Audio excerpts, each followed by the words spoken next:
One neat tool of Skyward, it's kind of an unknown or hidden tool that people may not be familiar with, is the seating chart tool.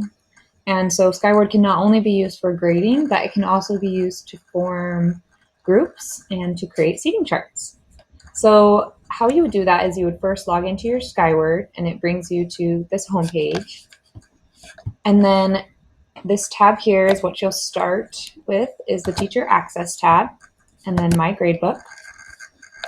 You'll select the class that you want to create a seating chart for. So if I wanted to create a seating chart for my first English Language Arts period, that's where I would click. And then it would bring you to your gradebook. Now to access the seating chart tool, it's under this tab that's labeled Attendance. It can be confusing because there is a tab that's labeled Charts. So you'd think that's where you'd be able to find the seating chart.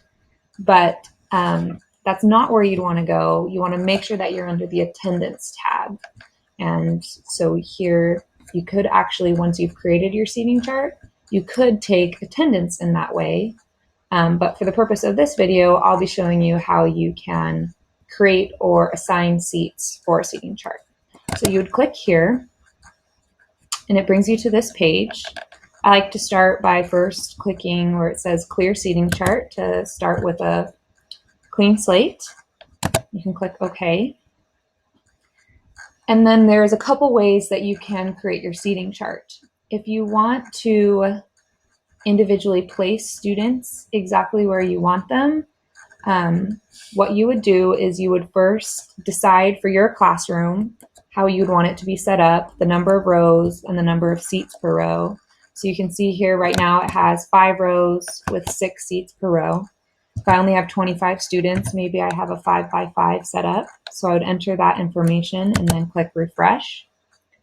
And then to individually input my students, I have a list of all my students here along the side. So I can select the student and then choose which seat I would like that student to fill. And then you'd have to go through the list of all of your students to fill up all your seats. So that is one way that you can create a seating chart. Another way that you could create a seating chart, I'll clear it here to start fresh again, is to either assign by first name, last name, or at random, and the computer will do it for you. So if I wanted to create a randomized seating chart, I'd click at random and then process, and it would fill out my seating chart for me. If you, as you review your seating chart, if you realize there are certain students that shouldn't be next to each other, maybe Gino and Prudence don't do well next to each other, so I could manually move individual students by clicking select and then swapping her with another student. So I'm going to swap Prudence with Stan.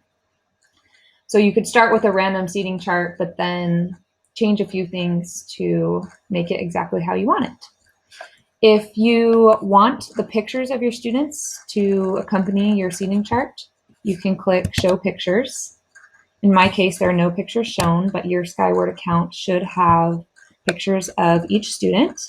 This can be particularly helpful for substitutes, so they not only have the name of where each student is sitting, but a picture as well. And then the last thing would be, if you want to print out your seating chart once you've created it just how you want it, you can print that by clicking Control and then P on your keyboard. If you click My Print Queue up here, it won't print the seating chart. It'll just show you what you have printed on Skyward the last couple days. And that's not what we want. So to print this seating chart on your current screen, on your keyboard, you'd click Control P, and then it would bring up the dialog box, which then has your print preview and your options to print.